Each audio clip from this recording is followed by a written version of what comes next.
इस तरह से है कि आप हम सबके मेरा ख्याल है ट्विटर अकाउंट हैं और फेसबुक अकाउंट, कोई भी सोशल मीडिया के अकाउंट्स, तो बाज़ औक़ात हम एक उसका एडमिन रख लेते हैं। ठीक हो गया। ठीक है, वो एडमिन क्या करता है, हमारी अदम मौजूदगी में वो पोस्ट वगैरह लगाता रहता है उसकी। अच्छा, या हम किसी दोस्त को या अपने जानने वाले को, पॉलिटिकल जो लोग होते हैं वो एक से ज़्यादा लोगों को उसकी एक्सेस दे देते हैं, पासवर्ड उसका दे देते हैं। ठीक हो गया। तो प्रॉब्लम ये है कि ये जब कहा जा रहा है कि जी वो अकाउंट, तो वो तो अंदर बैठे हैं, वो अकाउंट कैसे यूज़ कर सकते हैं। मेरा जब सरकारी ऑफिसर किसी लेटर पे साइन करते हैं ना, तो लेटर वो लिखते नहीं है। बाज़ औक़ात उनका पीए जो है वो एक बना बनाया लेटर होता है, वो लेके आ जाता है। ठीक है। उस पे जब साइन करता है ना अफसर, फिर वो उसका हो जाता है।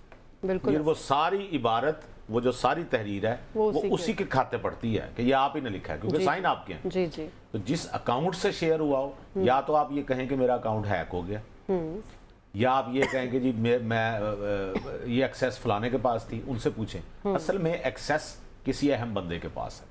अच्छा, मुझे उनका नाम आपको क्या लगता है? मुझे नाम पता है, मैं नाम नहीं बताऊंगा। ठीक है, नहीं नाम बता दे, नहीं बताना। सकता है एफआईए आपको बुला ले इसके लिए। नहीं बात साहब, हो सकता है इसकी एक्सेस, मेरा तो अंदाजा है ना भाई। चलिए अंदाजा बता लीजिए। मेरा नाम मैं क्यों बताऊं? नहीं, आपको पता है, उनको भी पता होगा। अंदाजा तो नहीं। चले पेशावर से ताल्लुक है, और बता दें, बस इतना बता सकते हैं। ठीक है, ठीक है। और इसीलिए ये जो अबू बकर साहब कह रहे हैं, इसीलिए वो सफाई दे रहे थे। नहीं, इसीलिए वो कह रहे हैं कि इस खान साहब कह रहे हैं इसको कबूल करें। गंडापुर साहब पहले ही बड़े मशहूर कहेंगे। नहीं आप देख रहे हो, मैंने तो किसी का नाम नहीं। इसीलिए खान साहब कह रहे हैं इन बकौल इनके अबू बकर साहब के कि जी इसको ऑन करें, और वो कह रहे हैं ऑन नहीं करना। ऑन कर लिया तो पूछा जाएगा ना फिर किसने किया। नंबर 2 बात, अगर उस अकाउंट से आपका कोई ताल्लुक नहीं, तो आप ट्विटर को खान साहब साइन करके दें कि जी मेरा अकाउंट जो है वो हैक हो गया, इसको बंद कर दें। अकाउंट को बंद भी नहीं करना। और ये बिल्कुल उसी तरह प्रवोक कर रहे हैं जिस तरह इन्होंने 9 मई से पहले, 23 से पहले प्रवोक किया, पूरा माहौल बनाया, लोगों को प्रवोक किया, उभारा उन्हें इस बात पे कि आ जाएं। उस वक्त उनका बयान था कि 9 मई को मेरे कारकुन ये ना करते, इस तरह ना करते तो और क्या करते। कि जब मुझे रेंजर्स ने गिरफ्तार किया, उसके बाद उनका बयानिया बिल्कुल 190 डिग्री से चेंज हुआ, और उन्होंने कहा जी कि ये तो फॉल्स फ्लैग था। ठीक है।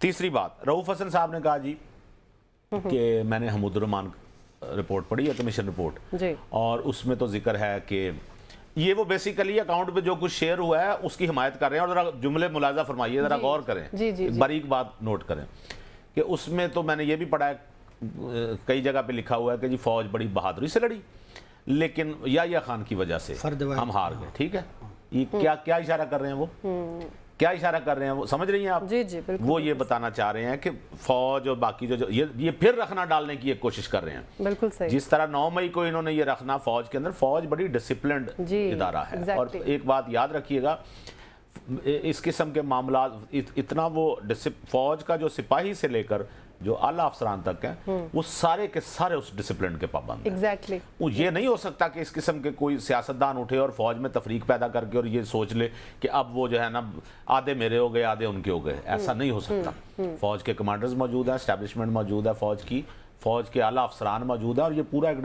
डिसिप्लिन ना हो ना फौज में सुमेरा, तो वो फौज का एक वहां पे आप देखें, उनका तो जो वो जिस तरह से मार्च पास्ट करते हैं या जिस तरह से चलते हैं, उसमें भी आपको एक रिदम महसूस होता है। तो लिहाजा दुनिया भर की जो अफवाज होती हैं वो निहायत डिसिप्लिन्ड होती हैं। बिल्कुल ऐसे। रऊफ हसन साहब का ये कहना बुनियादी तौर पे वो ये कहना चाह रहे हैं कि ये जो फौज है वो ठीक है, और ये जो उनके जो सरबराह हैं वो उनसे हमें इख्तिलाफ है। आपको तो भाई आपको तो हर वो सरबराह पसंद आएगा जो आपका तो प्लान ये था कि वो फैज साहब जो हैं अगले 10 साल भी हम होंगे तो वो होंगे, तो उनको ये कर लेंगे, तो ये सारे कर लेंगे। लिहाजा इन मामलात में जब आपने ट्विटर पे कोई चीज शेयर की है, एफआईए जब तहकीकात करेगी ना, तो एफआईए सिर्फ खान साहब से इतना पूछ ले कि खान साहब आपने अपने अलावा ये पासवर्ड दिया किसको था। दिया हुआ, तो एफआईए को ज्यादा दूर नहीं जाना पड़ेगा।